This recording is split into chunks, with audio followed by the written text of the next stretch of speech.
Dumating na nga yung aming tour guide. Tara pakinggan natin kung ano yung sasabihin niya. Let's go! Hi. Good afternoon. Good afternoon. I'm Stephanie. Yeah. Congratulate. So let me ask.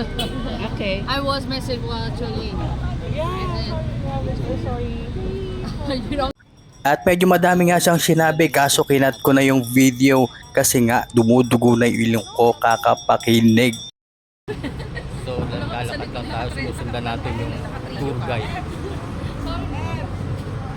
Ayan na nga, gala mode with office mates sa Duong sa parang window shopping lang. Lakad ng lakad, tingin-tingin, pero walang bibili. Yung isa akala mall kaya naganap ng sale sign. Yung isa naman biglang tumigil kasi may cafe pero hindi para bumili. Para lang magpa-picture sa parang CEO on break. At yung kasama kong isa ay galak na galak sa tuwa. Sa kabilang street, may performer pa. Tapos yung office mate kong feeling talented, sumabay ng club. Akala mo nagbabayad. Pero ayun, palakpak lang, libre. At syempre, classic move ng isa. Uy, picture mo ko dito. Kunwari, may binili ako. Kaya ayun, office mate sa doon sa gala dito, posing doon. Ang ending, para kami nag-team building sa kalsada pero walang budget. At tuloy-tuloy lang tayo sa paglakad yan. Sinusundan natin yung ating tour guide na si Stephanie. Para siyang inahing bibe at kami yung mga inakay na sumusunod sa kanya. Siyempre, hindi naman namin alam yung lugar at siya yung nakakaalam. At ayaw din naman namin maligaw siyempre. Kasi naman, pag naligaw ka, siyempre mawawalan ka ng masarap na almusal sa hotel. So saan ka pa? Ede, sumunod ka na lang kay Stephanie, 'di ba? At ayan na nga, andito na kami sa harap ng Notre Dame Cathedral sa Ho Chi Minh City. Ang ganda, parang nasa Europe pero budget version kasi nasa Vietnam lang tayo. Itinayo pa ito noong 1800s ng mga French kaya Notre Dame ang pangalan. Pero syempre tayong mga turista, unang ginawa, picture agad. Yung office mate ko kunwari seryoso, hawak kamay sa baba, parang nag-iisip ng malalim. Pero sa totoo, iniisip lang kung saan kakain pagkatapos. Ang simbahan ay gawa sa pulang bricks na imported pa raw galing France kaya pala sosyal ang itsura nito. Matagal-tagal na rin tayong naglalakad kaya nga ito nauhaw na kami at hindi kami nakapagdala ng water kaya bumili na lang tayo kay ate. Tinanong ko nga dyan si ate kung magkano isang bote ng tubig pero hindi ko siya naintindihan. Kaya ayun, binayaran ko na lang siya agad. At ayun na nga mga office mate ko bumili ng street food na hindi ko man lang kilala. Parang science experiment, may usok-usok pa. Tikim sila ng tikim. Ako naman, standby lang. Baka may isa sa kanila biglang tumakbo sa CR. Tapos si Ma'am Jo, todo sosyal bumili ng mangga. Pero yung sausawan, hindi ko alam kung bagoong ba yun or ketchup. At sa wakas, dumating na rin ang tour bus na maghahatid sa amin sa susunod na destinasyon. Grabe, parang tumama kami sa jackpot.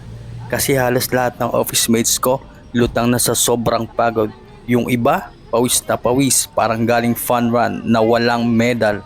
Buti na lang nandyan si Bas. Kasi kung wala ka, baka nag-grab na kami ng pedicab kahit wala dito sa Vietnam. Pero itong si Steph, parang may power bank sa katawan. Hindi napapagod, sanay na sanay maglakad.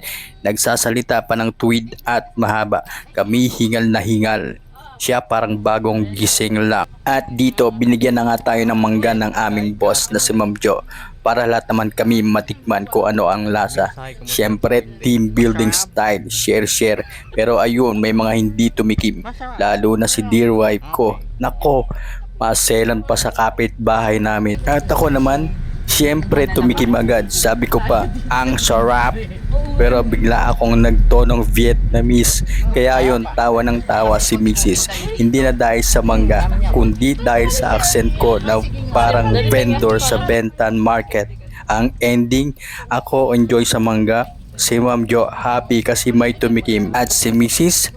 happy sa kakatawa kahit wala siyang kain. At syempre sa loob ng bus, parang instant comedy bar. Kwentuhan dito, tawanan doon. Tipong kahit simpleng knock-knock joke, may stand ovation. Yung isa kong office mate, nagsimula lang mag-share ng love life. Ending, parang teleserye na may recap. At ayun na nga, dumating na kami dito sa aming destinasyon. Pagbaba namin ng bus, grabe, parang mga VIP. May hawak na tubig, may shades, may sariling pabango ng pawis. Ang dating parang red carpet pero ang sahig semento lang. Excited ang lahat, kanya-kanyang pose, selfie dito, groupie doon. Pero eto ang catch, wala ni isa sa amin ang sure kung ano ba ang pangalang lugar na ito. Yung isa kong office mate, confident pa. Alam ko na to, nakita ko to sa Google. Pero nung tanungin namin, biglang sabi, pass muna. At dito nga kailangan ng ticket. So si tour guide na ngayon nag-provide ng aming mga ticket para bumili dito para makapasok kami sa gate. Yung isa naman namin na office mate nagtanong sa tour guide tapos nag-thank you kahit wala siyang naintindihan. Classic Pinoy abroad move. Ngumuti lang para di halata. Ako naman naganap ng signage. Ayun, puro Vietnamese words na parang algebra. Binasa ko ng malakas, kunyari fluent. Pero ending parang nag-chanted spells sa Harry Potter. At si Ma'am Joa naman, todo post with matching shades. Tinanong namin, Ma'am, anong tawag dito? Ang sagot, ewan, basta maganda. Tama nga naman, kung Instagrammable, walang tanong-tanong. Hanggang dito na lang ang video, abangan ang susunod. Bye!